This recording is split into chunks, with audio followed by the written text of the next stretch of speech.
नमस्कार दोस्तों, आप देख रहे हैं सच की खबर और साथ साथ चक्रम टाइम न्यूज़। हमारे साथ एक ऐसे युवा मौजूद है जिन्होंने अपने कार्यकाल में पूर्व क्षेत्र पंचायत का चुनाव भी जीता और साथ में विकास के बहुत अच्छे 5 इयर्स दिए जनता को और काम कर दिखाए। और अब युवा मोर्चा उपाध्यक्ष भी है मंडल के और साथ ही प्रतिनिधि प्रधान भी है। एक ऐसे युवा हमारे साथ है जिनका नाम है सूरज राणा जी। नमस्कार सर। नमस्कार मैडम। सर, पहले तो हमारे चैनल पे आपका बहुत बहुत धन्यवाद, आपका भी बहुत बहुत थैंक यू। स्वागत है आपका हमारी ग्राम पंचायत में। Thank you sir. सर, हम आपसे जानना चाहते हैं, जिस तरह से आपने देखा होगा 25 इयर्स उत्तराखंड में राज्य चयंती प्लान के, लेकिन इन 25 सालों में आपने विकास के कार्य किए 5 साल। अब आप प्रतिनिधि भी हैं, तो क्या लगता है जिस तरह से कार्य हुए हैं इन 25 सालों में, आगे किस तरह के कार्य होंगे, या फिर जिस तरह से आप जीत के आए हैं तो आपके द्वारा क्या ऐसा कार्य हुआ है जिसमें कि यहाँ की जनता बहुत ज़्यादा मैं पिछले जब 2019 में चुनाव लड़ा था, उससे पहले भी हमारे परिवार से जो है हमारी प्रधान रहे हैं 2014 से 2019। उसके बाद 2019 में मैं क्षेत्र पंचायत सदस्य का चुनाव लड़ा हूँ और यहाँ की जनता ने जो है अच्छा सपोर्ट किया और मुझे 2019 में जो है विजयी बनाया है। उसके बाद हमने गांव में लोगों के कई कार्य होते हैं, उनको काम किया है उनका साथ, और कई जहाँ उनकी ज़रूरतें होती है उनके साथ खड़े भी रहे। और इसी का नतीजा ये रहा कि 2025 में भी जब इलेक्शन हुए हैं पंचायत के, तो मेरी वाइफ जो है प्रधान को चुनाव लड़ी हैं और वो अच्छे खासे मतों से जीते भी हैं। जी।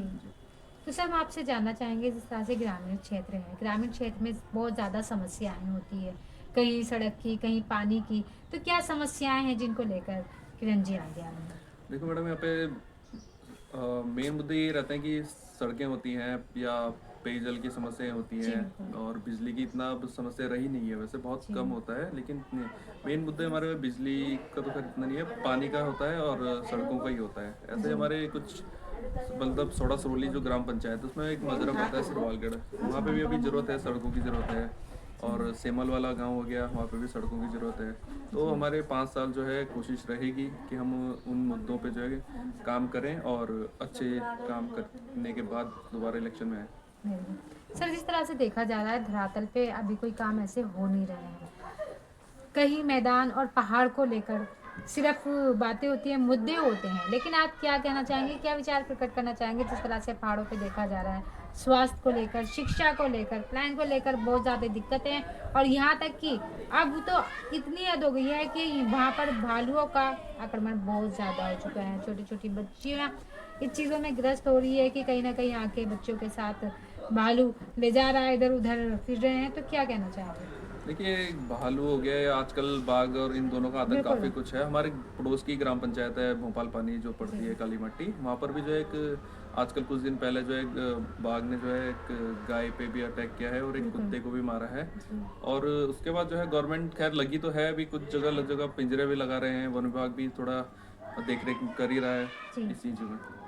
जिस तरह से देखा जा रहा है उत्तराखंड में 25 साल होने के बावजूद नशे का कारोबार पहले तो था, लेकिन अब इतना बढ़ चुका है जिसमें खुलेआम नशा हो रहा है।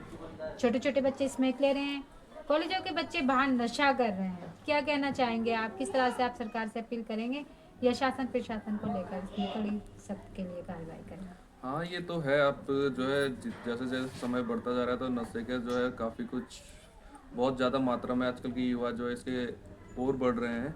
और हम देखते भी हैं कई जगह है, चाहे वो बिंदाल का क्षेत्र हो, देहरादून में हो, या इधर क्या बोलते हैं एमडीडी की पार्किंग जहाँ पे थी पहले, इधर तहसील के पास, वहाँ पर भी हमने देखा है कई जगह ना।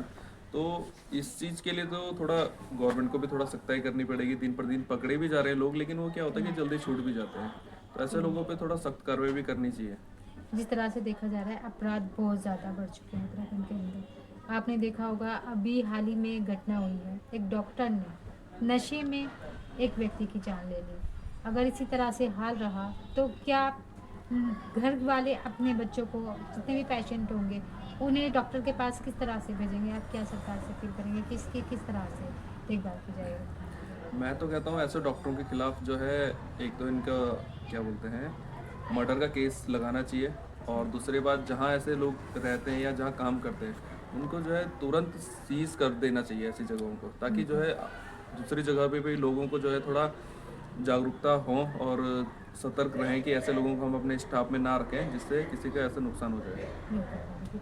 सर हमारा एक लास्ट क्वेश्चन है आपसे, जिस तरह से आप एक युवा हैं, अपने युवा भाइयों के लिए क्या कहना चाहेंगे कि जिस तरह से आप आगे बढ़े हैं, बढ़कर आए हैं और फिर से आपने एक नया कदम फिर और बढ़ाया है एक और जनता की ओर, तो क्या कहना चाहेंगे? मैं बस ये कहूँगा कि आप अच्छे काम भी करते रहिए, साथ साथ में लोगों की सेवाएं करिए, समाज में एक दूसरे का मदद करते रहिए, कभी कभी किसी की ज़रूरत पड़ जाती है तो उनके साथ खड़े रहिए और नशे से दूर रहें।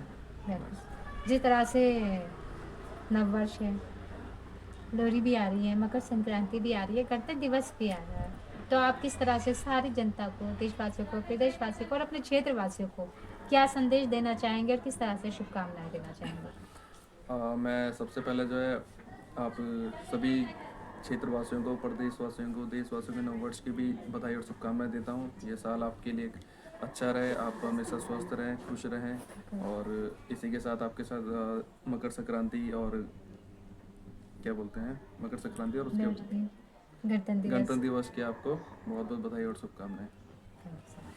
दोस्तों, जिस तरह से आप देख रहे हैं हमारे साथ सूरज राणा जी थे और अभी आपने उनके विचार सुने, साथ में एक वो युवा है, युवा के साथ साथ अपने क्षेत्र को बहुत साफ और सफाई का ध्यान रखते हैं और साथ में एक्टिव हैं, क्योंकि कोई भी समस्या होती है तो यहाँ की जनता उनके पास आती है और वो काम भी कराते हैं। मैं भी पूरी जनता से अपील करूँगी, जिस तरह से अभी तक सर का साथ दिया, आगे भी उनके साथ कदम से कदम बढ़ा के चलती रहे और उनका व्यवहार और साथ हमेशा बनाए रखें। तो मैं सर का धन्यवाद करूँगी, उन्होंने अपना कीमती वक्त दिया। धन्यवाद सर।